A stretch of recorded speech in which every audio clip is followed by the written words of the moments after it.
Olá, alma querida. Seja muito bem-vindo ao nosso encontro de coração. Hoje, vamos mergulhar numa jornada que nos leva aos primórdios do cristianismo, às verdadeiras comunidades do caminho, percorrendo com Severino Celestino os passos de figuras como Maria, João e Paulo. Visualiza por um instante aquelas primeiras reuniões, simples e cheias de fé, em que o Evangelho era vivido com amor, união e propósito. Você já imaginou experimentar essa força comunitária e espiritual nos dias de hoje? Ao longo deste vídeo, você será convidado a sentir como essas primeiras pessoas mantinham o coração aberto, compartilhando seus dons, suas vulnerabilidades e, acima de tudo, sua esperança. Prepare-se para ser tocado por uma mensagem que traz cura, inspiração e um chamado ao reencontro com sua própria essência. Fica comigo até o final, porque cada palavra tem o poder de reacender a chama da solidariedade no seu coração. E se esse conteúdo já mexe com a sua alma, aproveita agora, se inscreve no canal, ativa o sininho e, no final, me conta aqui nos comentários, como você sente essa chama de comunidade na sua vida hoje. Vamos juntos, com amor, luz e o coração desperto. Nós vamos começar agora com Estevão, que foi o mártir divisor de águas no cristianismo primitivo. Porque Estevão era um diácono. Diácono em grego significa servidor. Como as primeiras comunidades eram comunidades que davam comida, dividiam tudo que tinham, tinha a comunhão, a fração do pão, era tudo dividido entre eles. Os discípulos acharam, sobretudo Pedro e Tiago, que eles não podiam fazer um trabalho dessa divisão, eles tinham que pregar o Evangelho. E escolheram 7 diáconos, 7 servidores.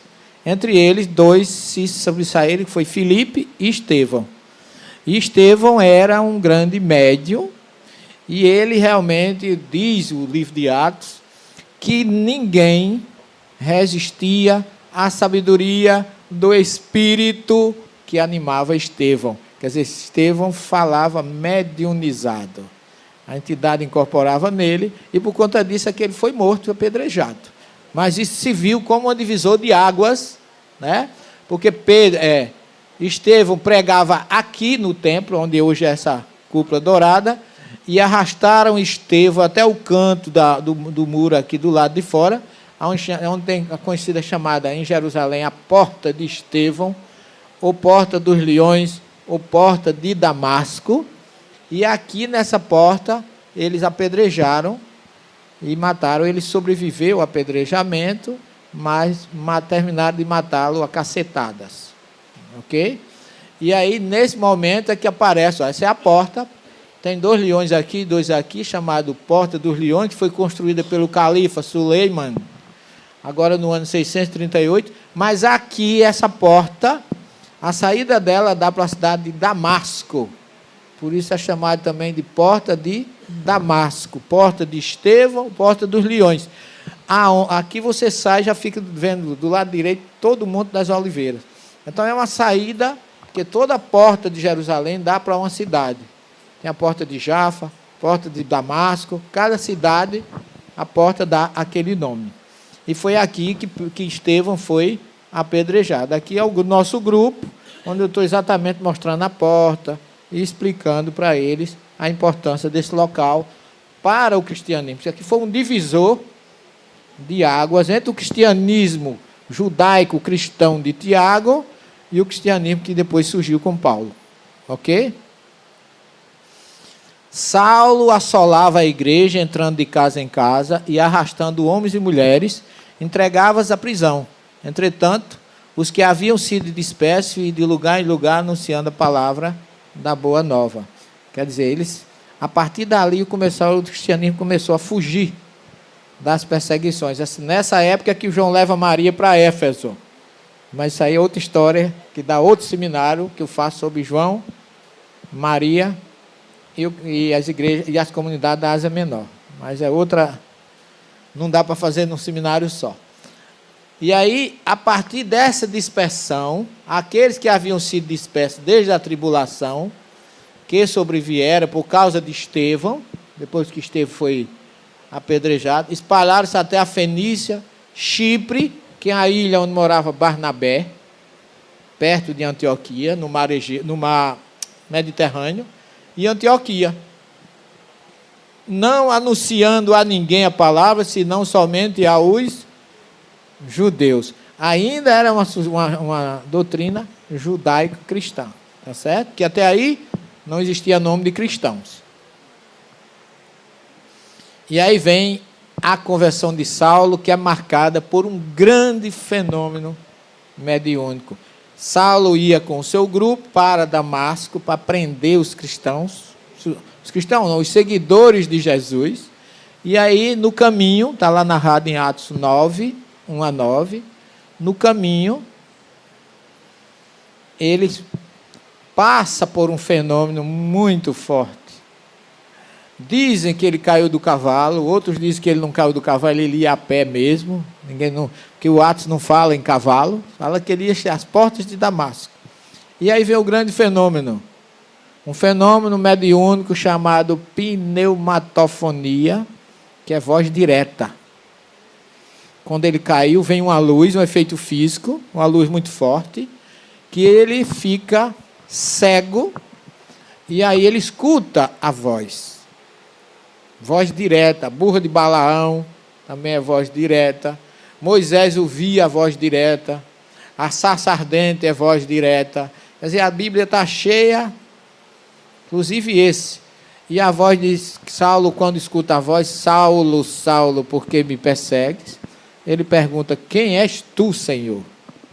E a voz diz, eu sou Jesus, a quem tu persegues.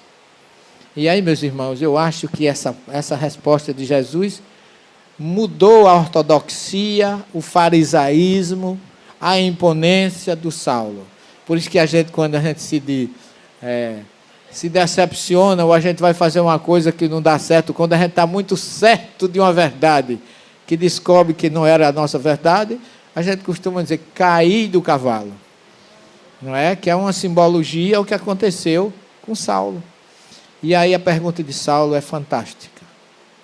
Porque ele diz assim, Senhor, que queres que eu faça? É a voz, é a expressão daquele que se entregou à nova verdade e está pronto a seguir Jesus. Isso aconteceu com Abraão, quando viu a voz.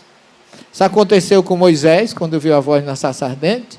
Isso aconteceu com Maria, quando o anjo Gabriel disse que ela ia ser a mãe de Jesus, que ela disse, eis aqui a serva do Senhor. Entregou-se plenamente a Abraão, Moisés e Paulo.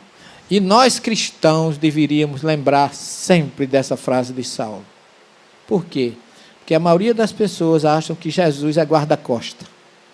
Que Jesus tem que fazer o serviço para nós, que a gente não precisa fazer nada, que ele é que tem que fazer tudo por nós. As nossas orações são sempre muito egoístas. A gente só te lembra de Jesus para pedir. Olha, Senhor, eu vou viajar quarta-feira, vai comigo. Jesus agora virou agente de viagem. Né? Então, a gente tem que colocar Jesus como aquele que nós deveremos estar à disposição dele. Quantas vezes nas nossas preces a gente perguntou para Jesus, Senhor, o que queres que eu faça? Não quero que vocês respondam, quero que nós reflitamos sobre isso. Porque a partir daí esse homem morreu para o judaísmo e renasceu para a mensagem de Jesus. Porque ele fica cego e a voz diz assim, olha, grande frase. Senhor, o que queres que eu faça? Que é o que nós devemos fazer nas nossas orações. E aí ele diz, vai à rua e encontrarás um homem chamado Ananias, e Ananias também é preparado por Jesus. Saulo fica 3 dias e 3 noites sem comer e sem beber, em jejum total. Depois Ananias chega e diz, eu vim aqui porque o Senhor Jesus quer que tu vejas. Colocou a mão nos olhos de Saulo e ele passou a ver. E a partir daí ele disse, já não me chamarei mais Saulo, mas a partir de agora eu me chamarei Paulo. Quero o nome Paulus, o nome romano dele. Imediatamente na sinagoga proclamava Jesus afirmando, este é o Filho de Deus. A partir daí, agora quero que vocês lembrem-se bem, na hora que Saulo aceita a nova missão de Jesus, se tornar apóstolo, A partir daí ele começou a pregar nas sinagogas judaicas. Por que Jesus escolheu Saulo? Eu fiz essa pergunta já no primeiro tempo, agora estou perguntando no segundo. 2 motivos fortíssimos. Saulo era doutor da lei, conhecia toda a Torá, ia ser candidato a presidente do Sinédrio, era judeu, ortodoxo, doutor, rabino, doutor em Torá. Primeira coisa, ninguém melhor do que ele para conversar com os judeus. E segundo, cidadão romano. Tinha livre trânsito em qualquer lugar. Aonde ele chegasse, na Turquia, ele seria respeitado, como foi em muitas ocasiões. Não foi morto por ser cidadão romano, não foi morto em Jerusalém, porque ele disse: eu sou cidadão romano, quero ser julgado por César. E aí ele foi levado a Roma. Então, observe que não foi por acaso que ele era capaz, porque ele foi escolhido porque ele era capacitado e tinha livre trânsito pela questão política e a força de Roma, que era quem dominava tudo naquela época. Começa a pregar em Damasco. Essa é a cidade de Damasco, quando ele começou a pregar nas sinagogas.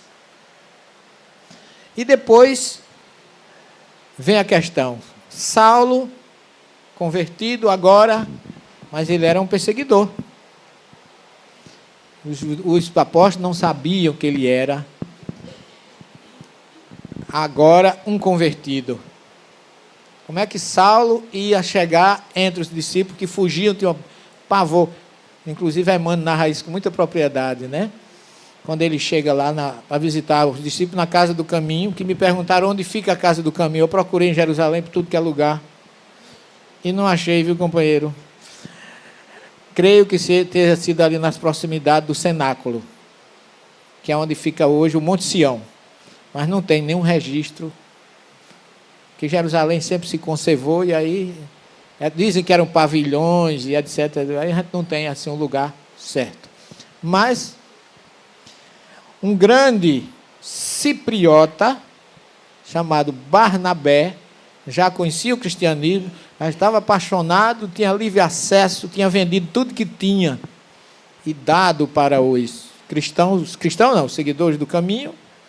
E aí foi ele, por ser conterrâneo de Paulo, a ilha de Chipre fica ali pertinho de Tarso, ali na Cilícia naquela época, e a partir daí Barnabé foi o diplomata que apresentou Saulo agora aos discípulos como convertido na figura de Paulo.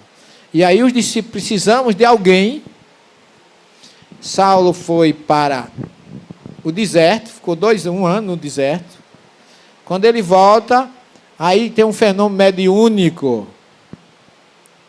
que fizeram lá na ilha, em Antioquia, uma reunião mediúnica.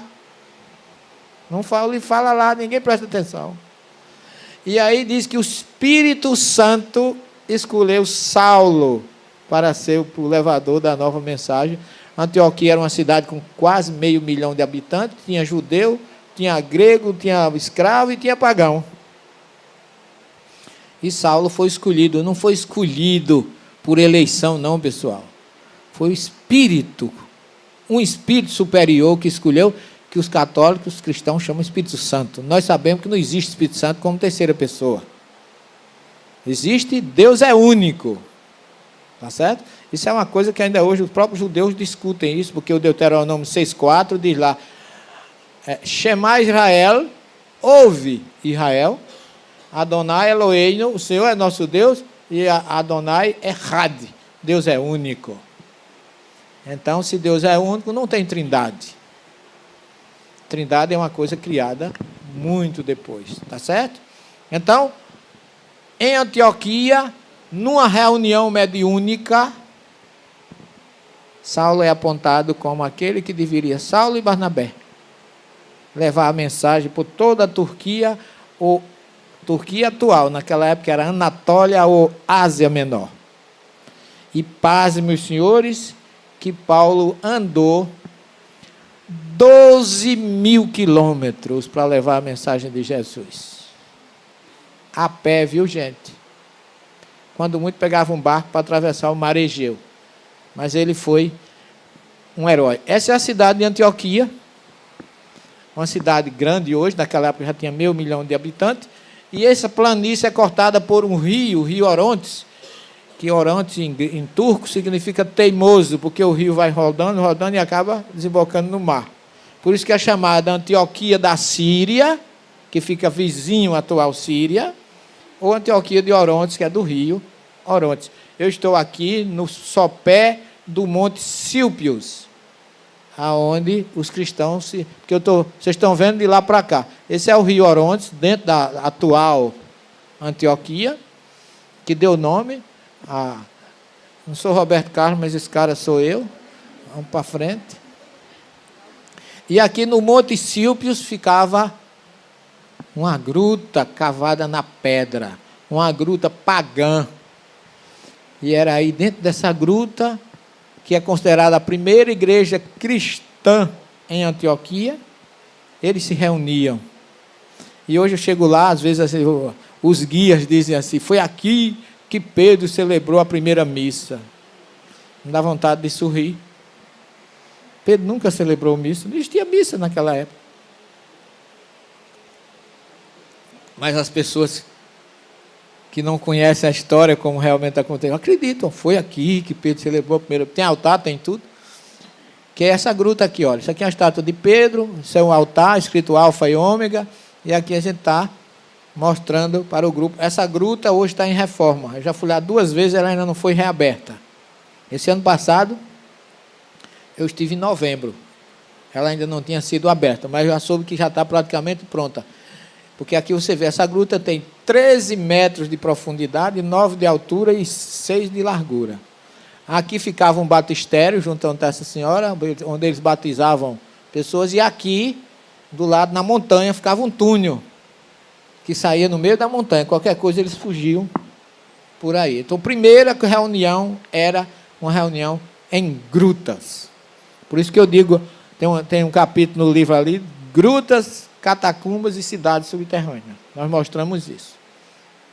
E aqui, pela primeira vez, depois de 1 ano, eles receberam o nome de cristãos, que significava soldado do Cristo, ou Cristo pequeno. Tá certo? Assim como tinha o soldado de Galba, de César, Cesariane, Galbiane, Cristiane, seguidor de Cristo. Essa aqui é a única igreja católica existente hoje na Turquia. Tem uma ortodoxa. Esse é o Frei Domênico, que faz um trabalho social muito bonito lá na cidade e nos recebe sempre com muita atenção e muito carinho. Ele, inclusive, a missa dele é ecumênica.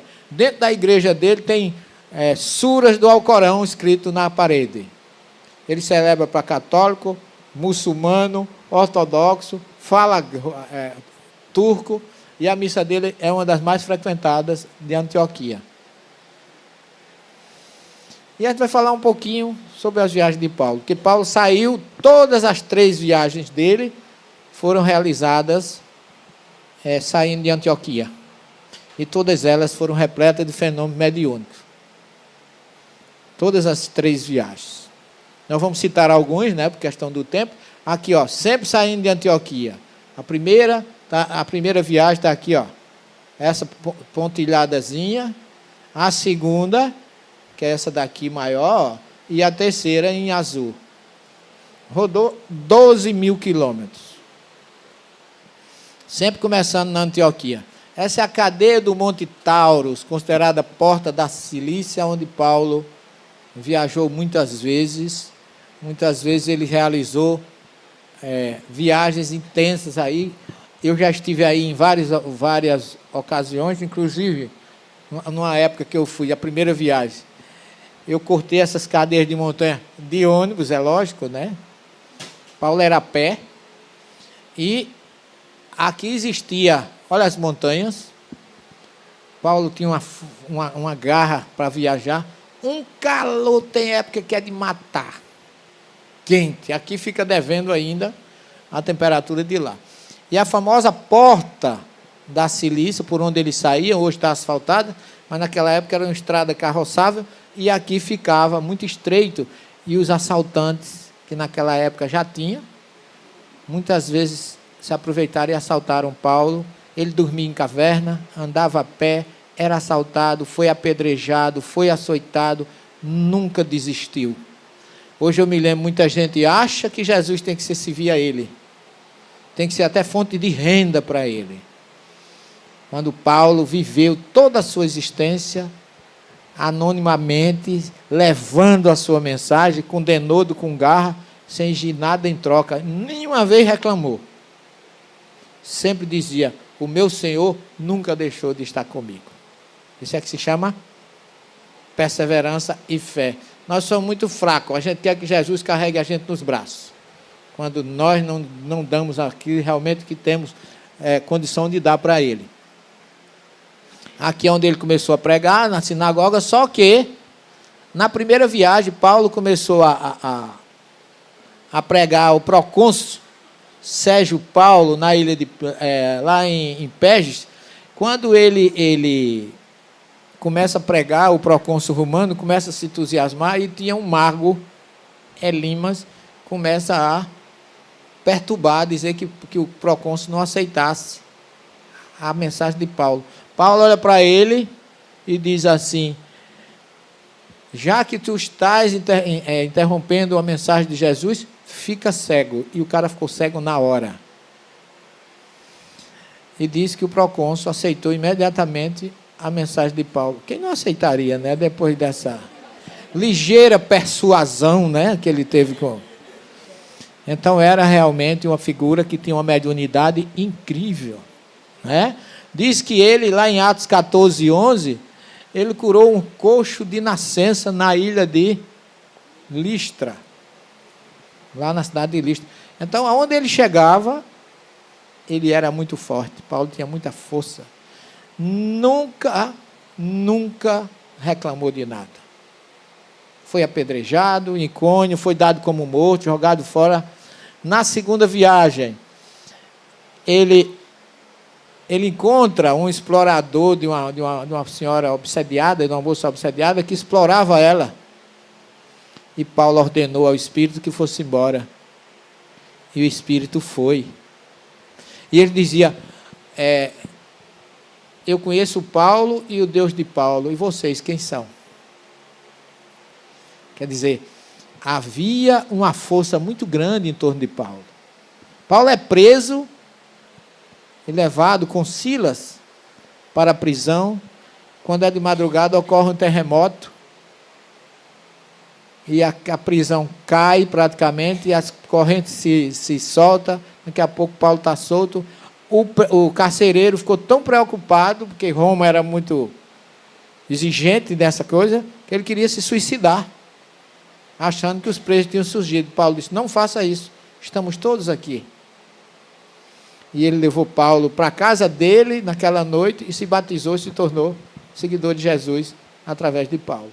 Quer dizer, os fenômenos são inúmeros, é porque a gente não tem muito tempo de falar. Isso aqui, eu não sei se vocês já viram falar que Paulo pregava em ágoras também. Já ouviram falar? Você sabe o que é uma ágora? A palavra grega. O que é uma ágora? Isso aqui é uma ágora.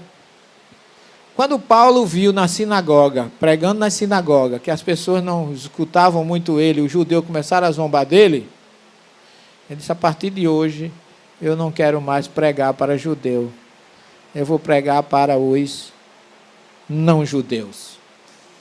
E aí os não-judeus chamavam ou pagão de gentios, ou goim, como se fala em hebraico. E aí, por isso que Paulo disse que a partir de hoje eu serei apóstolo dos gentios, que são os pagãos. Ele não foi mais pregar para quem conhecia a Torá, mas para aquele que não conhecia nada. E aí foi que ele fez realmente todo o seu ministério. Mas aí teve uma dificuldade. No final da primeira viagem, ele teve que ir a Jerusalém, discutir com os discípulos essa questão de pregar para os pagãos, porque Como é que ele ia dizer? Porque eles queriam que o judeu, segundo a exigência de Tiago, irmão de Jesus, antes de ser cristão, tinha que ser judeu, então tinha que circuncisar. E como é que Paulo ia dizer para uma pessoa que não sabia nem o que era religião, que ele tinha que aceitar Jesus, mas tinha que fazer uma pequena cirurgia para os homens então, hein? Ih, vai só cortar um pedacinho, vai ser complicado esse negócio. E isso foi Paulo era, na verdade, muito inteligente. Sabe o que ele disse?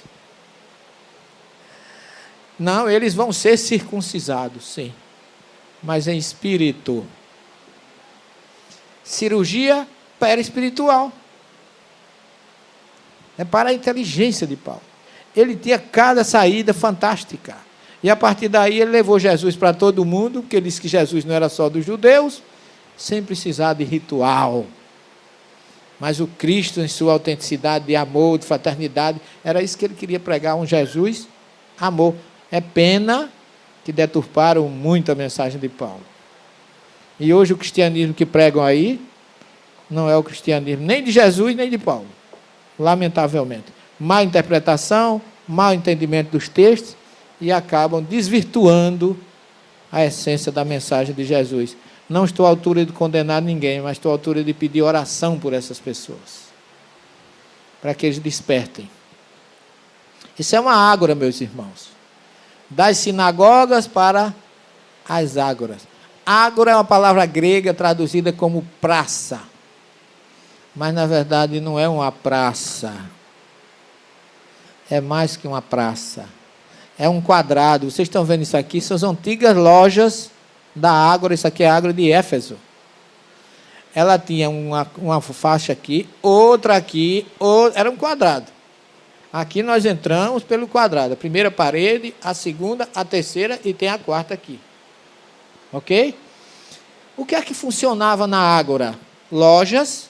Quem tinha mais dinheiro, tinha loja. Paulo teve uma loja 3 anos nessa Ágora, mas disse que ele não vendia praticamente nada. O cabo chegava lá, 5 minutos ele já convencia o cabo a seguir Jesus, já estava feita a venda do dia, no bom sentido. Ele era muito persuasivo, né? Então a Ágora tinha as lojas finas nas paredes. Isso aqui, imagina esse auditório. Isso aqui é uma Ágora, quadrada ou retangular. Nas laterais as lojas, no meio a turma da geral, a turma da sulanca, né? Ali se vendia tudo. Tinha a turma do bombom e do chiclete, tinha a turma das coisas, da turma pobre que ficava no centro. Só que, olha a sabedoria de Paulo, numa Ágora tinha quem? Todas as populações da cidade, do rico ao pobre, do baixo ao alto, do feio ao bonito, do religioso ao não religioso. Então ele estava sempre atingindo toda a população. Então ali ele viveu 3 anos nessa Ágora. E ele conquistou muita gente aí. Muitas, inclusive em Éfeso, ele, segundo o livro de Atos, fazia milagres. Não é milagres, viu gente? Milagres a gente sabe que não existe. Prodígios feitos, né? Como diz Kardec em A Gênesis, tão grandes pelas mãos de Paulo, que até mesmo lenços e roupas do seu uso pessoal eram levados aos doentes, e eles ficavam curados, e os espíritos eram conduzidos. Imaginem vocês, que energia, que fluido que Paulo tinha, que bastava um lenço dele, uma túnica, uma roupa, para curar qualquer doente e conduzir qualquer entidade. Era muita energia. Então, isso aqui está escrito lá em Atos e citado como ele em fé. A Ágora de Éfeso, Paulo morava do lado de lá, aqui. Aqui era a Ágora, e entre a Ágora e a casa dele tinha uma saída, porque Paulo temia perseguições. E ele era muito inteligente. Então, quando ele foi, os ouríveis de Éfeso, porque a deusa Artemisa era adorada em Éfeso, sucessora da deusa mãe da Anatólia, e Paulo começou a pregar que Deus não está em joias, em prédios, em estátuas, e aí isso acabou com o comércio de ouro de Demétrios, que era o chefe dos ouristas, que vivia de fazer joias em honra a Deus Artemisa, a deusa pagã. E aí eles fizeram um movimento para matar Paulo. E aí o governador da cidade mandou prender Paulo, porque ele era cidadão romano, olha aí. E eles não iriam dizer o que a Roma, que tinha sido apedrejado um cidadão romano na cidade de Éfeso. Depois disso, depois de Paulo passar 3 anos aqui, depois desse episódio, ele pegou essa estrada, isso aqui, a loja dele ficava aqui, ó, isso aqui ainda é a Ágora de Éfeso, onde ficava a loja de Paulo. E aqui a saída, ó. A Ágora está aqui, a casa dele estava aqui, e aqui a saída para o porto de Éfeso. Então ele pegou essa estrada e foi embora. Não voltou mais a Éfeso. Isso aqui é uma outra Ágora em Corintos, onde Paulo chegou e foi recebido por Priscila e Áquila, que eram judeus, também colega de profissão de Paulo, e tinham sido expulsos de Roma porque eram judeus. Aí eles fizeram, deram todo o apoio e hospedaram Paulo na Ágora de Corintos. Aqui eu estou falando para o grupo, contando essas histórias, e aqui o nosso grupo, um retrato na entrada das ruínas de Corintos, onde Paulo também deixou marcado e escreveu uma carta a eles aí, nessa região.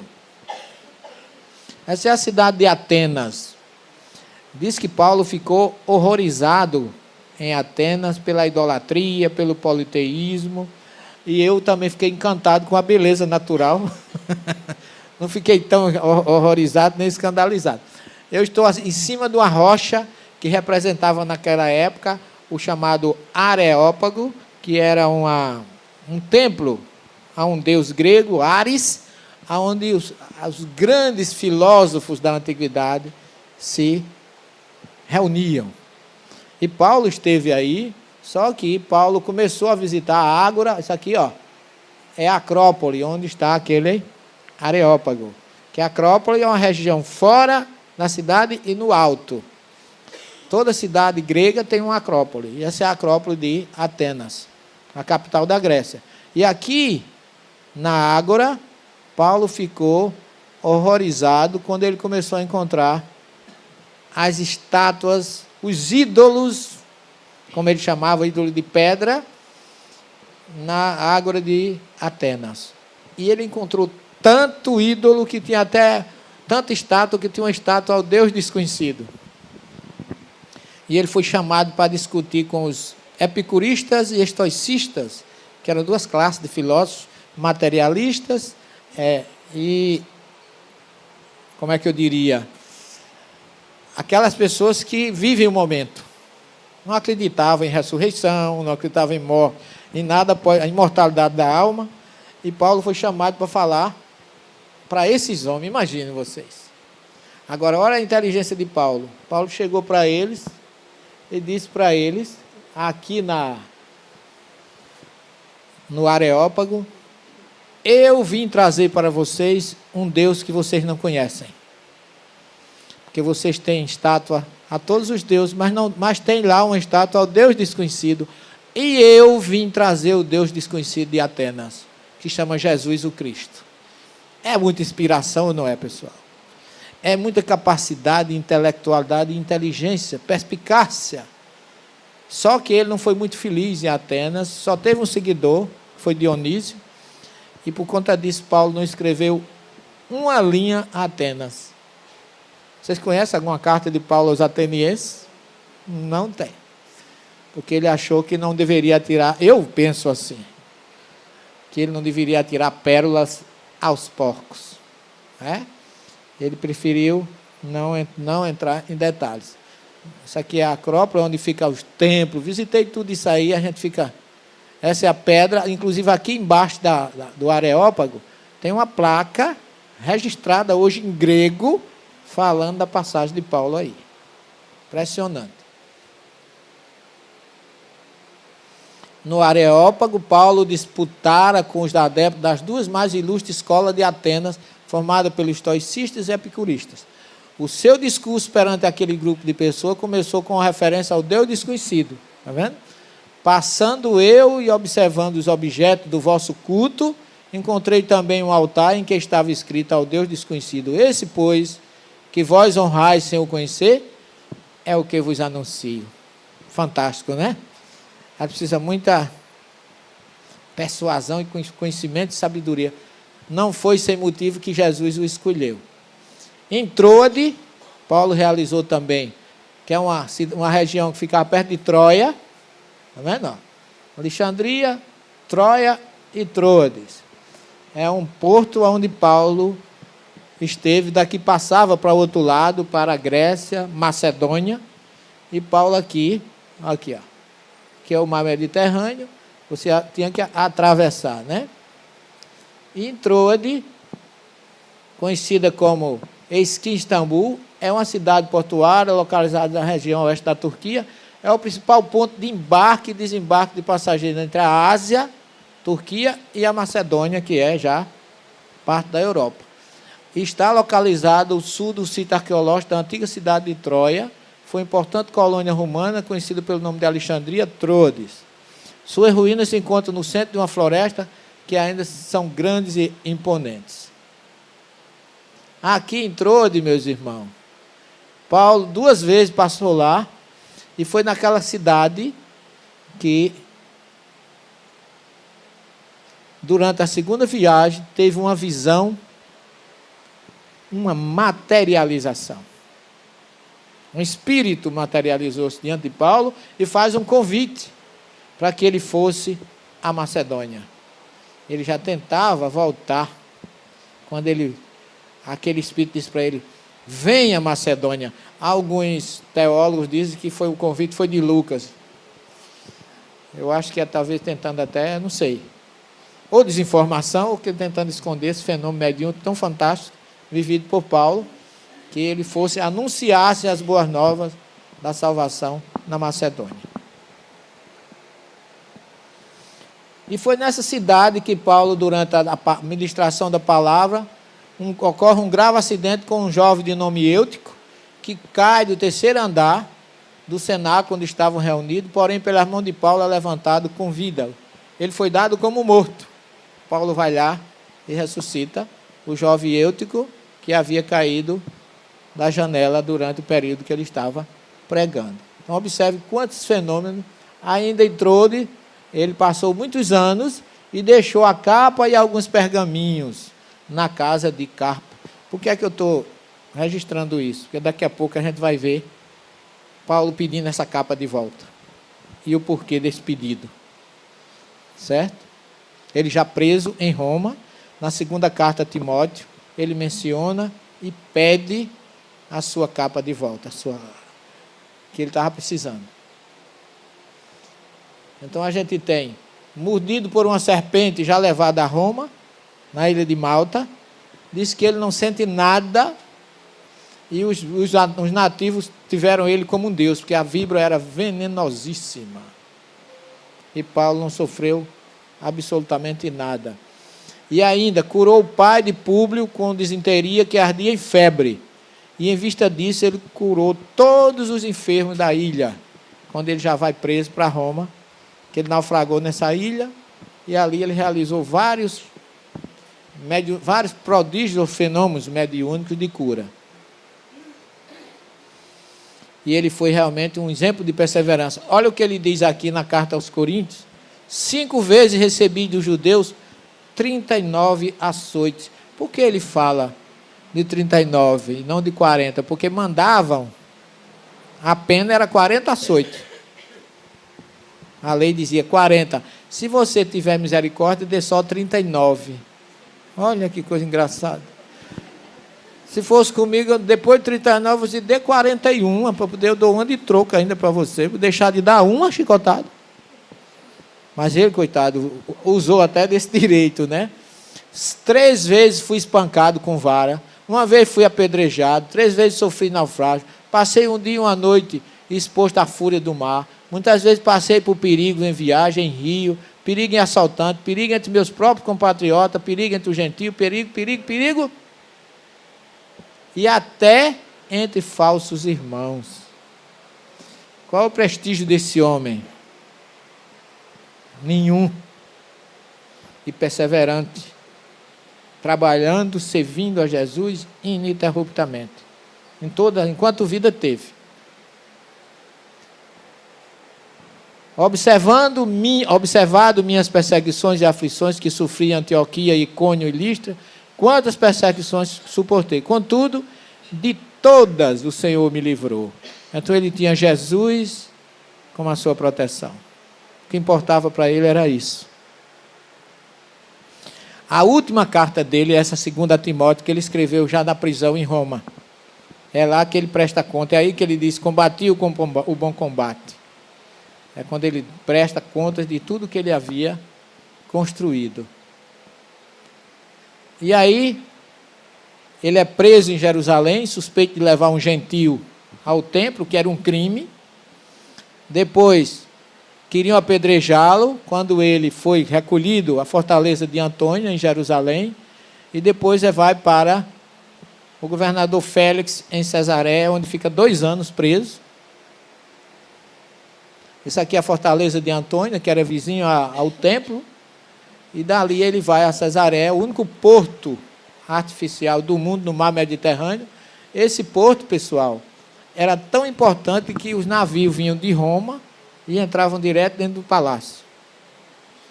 Era um porto para ancorar os navios no palácio.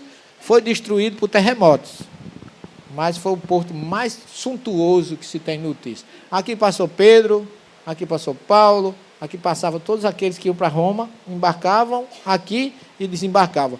Porque se você fizer uma linha reta entre Cesareia de Herodes e Roma, é uma reta, sai direto nesse porto, e vice-versa. Fica 2 anos em Cesareia, depois é levado para Roma. A viagem a Roma, ele sai aqui de Jerusalém, de Cesareia, vai a todas as regiões, a Malta, onde ele sofre coisa, e desembarca em Puteoli. Aqui, Flávio Josefo disse que existia uma comunidade judaica e que Pedro foi, inclusive, esperá-lo. E daqui ele vai para a cidade. Aí, Flávio Josefo é um dos grandes historiadores que fala. E aí, pessoal, Paulo começa a pregar e organizar, e orientar e auxiliar os cristãos perseguidos nas catacumbas. Roma tinha medo dos mortos. E ninguém se enterrava dentro das muralhas. Eram levados para fora das muralhas, onde tinha as catacumbas, que eram construídas nas grandes pedreiras antigas. E uma das mais importantes para nós cristãos é a catacumba de São Sebastião, essa daqui, que é proibido filmar e fotografar quem entra aí. Só que dizer a um pesquisador que é proibido filmar ou fotografar é mesmo que dizer filme e fotografe. Porque eu liguei minha máquina e entrei com cara de leso, e alguém fazia psiu. Quando eu filmei, eu disse, sim, não pode, excuse me. Já tinha filmado. Quando eu dei, lá dentro, gente, é escuro. Tem uma placa que comemora a catacumba apostólica de São Pedro e São Paulo, a perseguição imensa, olha a descida. Essa catacumba, ela tem 3 andares, 3 níveis de 12 quilômetros cada um. Você entrando aí, se não tiver um guia, você não precisa voltar mais.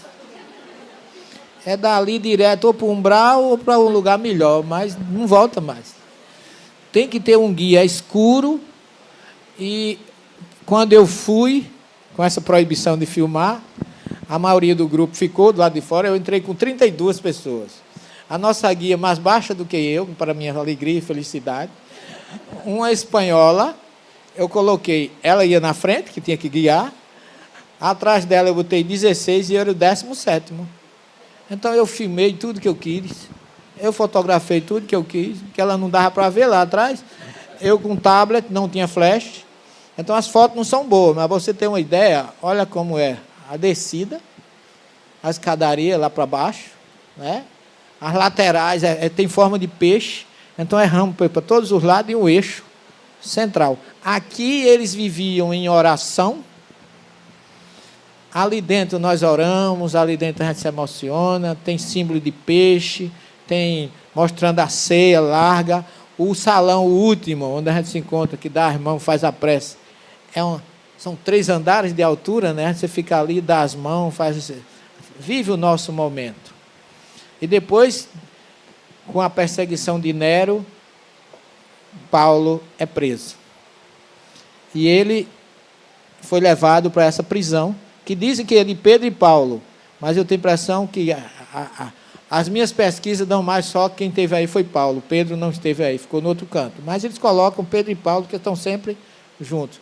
Você vê a prisão, você vê aqui, ó, isso aqui é a porta de entrada, já é abaixo do nível do chão. E abaixo desse nível, você ainda desce uns 8 metros. Emmanuel fala em Paulo Estevam que era uma cova úmida. Não tinha degrau, as prisões romanas não tinham degrau. Hoje tem, você vai lá para ver, ó. Isso aqui é o local onde ficavam os prisioneiros, lá no subsolo, e hoje tem uma escada que você desce. Olha quanto você desce para chegar ao nível da prisão.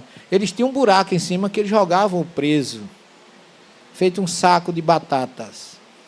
Tanto Paulo como Jesus passaram por isso.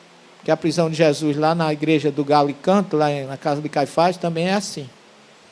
Ele foi jogado de cima, lá embaixo. E ele ficou preso aqui muito tempo. E essa é a Via Óstia, onde primeiro ele vai a Nero, consegue como romano audiência com Nero, que Roma já tinha sido incendiada, para ver se ele conseguia demover a perseguição dos cristãos.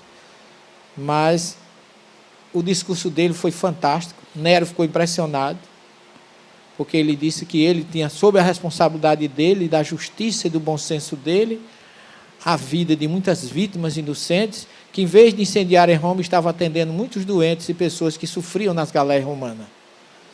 E Nero ficou pasmo, porque achava que Paulo era uma figura insignificante, achava que ele ia até passar por ridículo. Quando terminou, alguém disse: e aí, majestade, vai fazer alguma coisa? Ele disse: não, devolva-lhe a prisão. Eu vou dar uma segunda chance a ele. Nero era... E Paulo voltou para aquela cova, e aí ele sofreu bastante. Frio, muito frio. E aí é que ele faz aquela carta a Timóteo, pedindo a capa dele, porque a capa do judaísmo é muito importante. É tão importante que Jesus cita no Sermão do Monte: se alguém tomar a tua túnica, dá-lhe também a capa. Porque a capa serve de cama, serve de proteção para o frio, serve para ficar no deserto à noite. É uma coisa que o judeu não vive sem a sua capa. E Paulo, coitado, velho, já doente, ele ficou 3 dias sem comer e sem beber, e sem saber onde estava, porque aquilo ali muito escuro e úmido. Então, depois de 3 dias, o carcereiro, ele começou a ouvir o circo romano sendo reinaugurado, e os cristãos sofrendo, e Paulo, ele perguntou que barulho era aquele, ele disse: são o sacrifício dos seus companheiros. E Paulo ficou muito triste, dizendo que gostaria de estar ali no meio deles, não só para morrer por eles, mas também morrer com eles, mas também para confortá-los. E foi aí que no dia seguinte, às 3 da manhã, chegou um cortejo, 6 soldados e um comandante, puseram Paulo dentro de uma daquelas liteiras, uma espécie de carroça, amarraram-lhe as mãos, e quando ele foi saindo da prisão, um guarda noturno, meio bêbado, cuspiu na cara dele.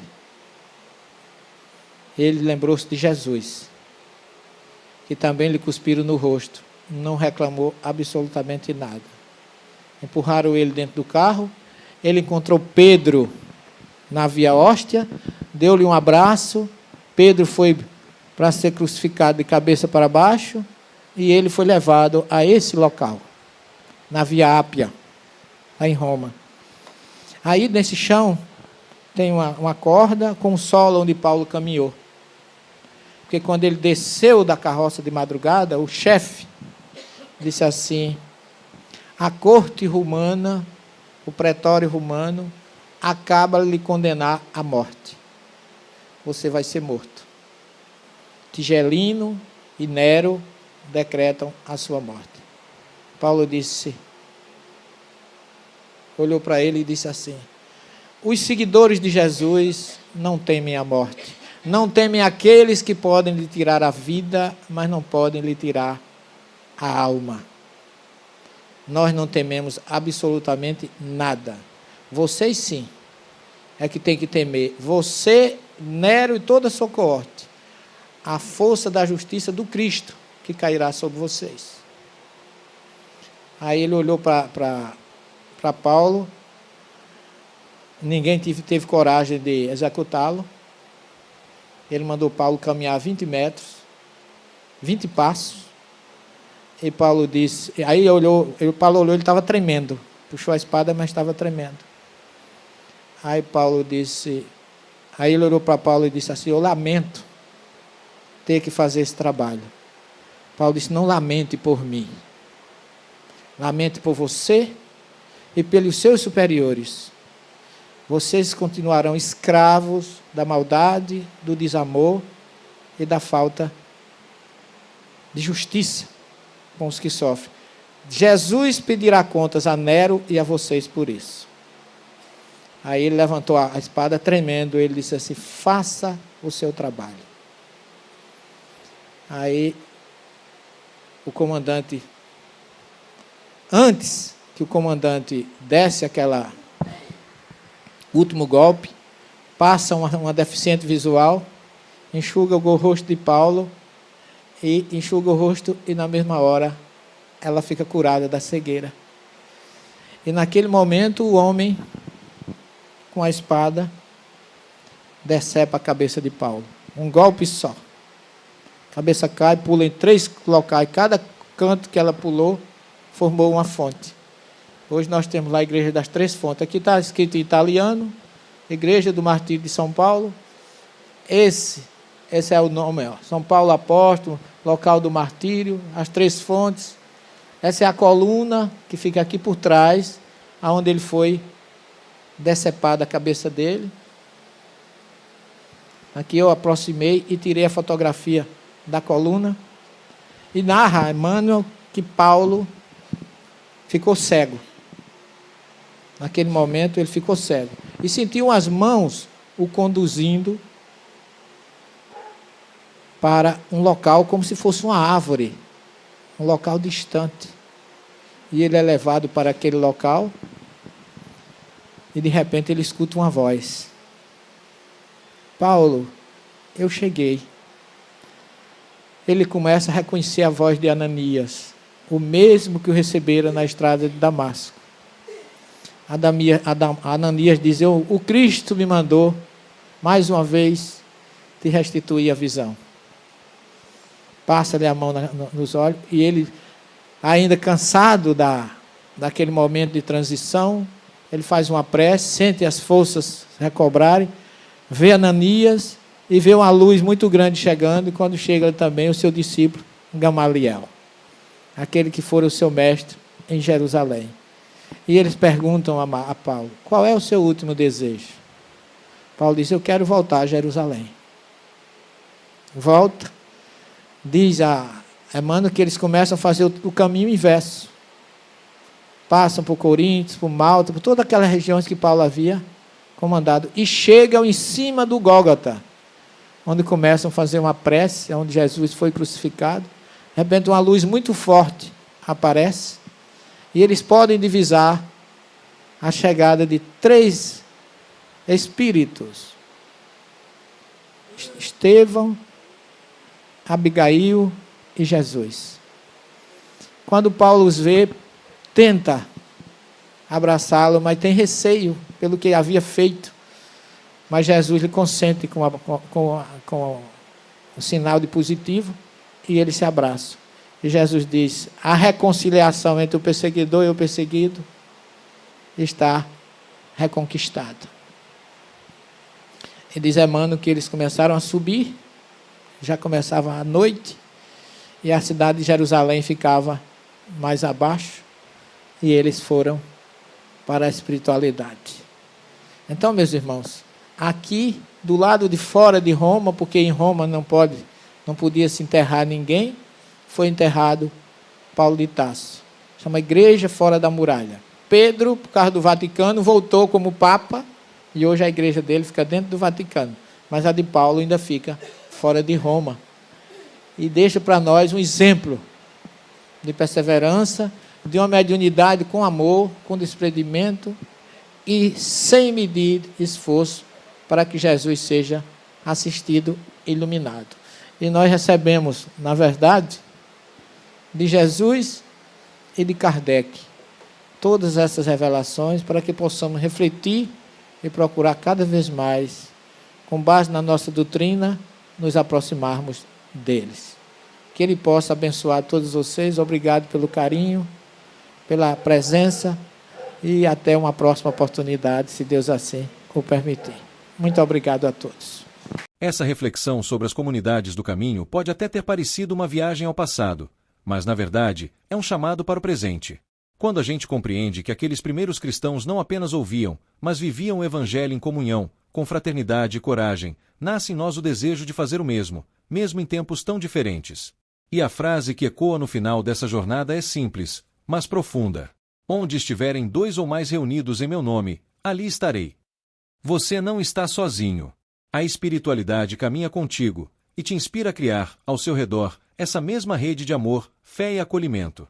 Se essa mensagem tocou você, não guarda só para si, compartilha com alguém que esteja precisando desse calor espiritual. Se inscreve aqui no canal para continuar recebendo essas mensagens de luz e me conta nos comentários. O que ficou ecoando aí dentro de você? Muito obrigado por caminhar comigo nessa jornada de consciência. Até o próximo vídeo, com mais fé, mais verdade e mais luz no seu coração desperto.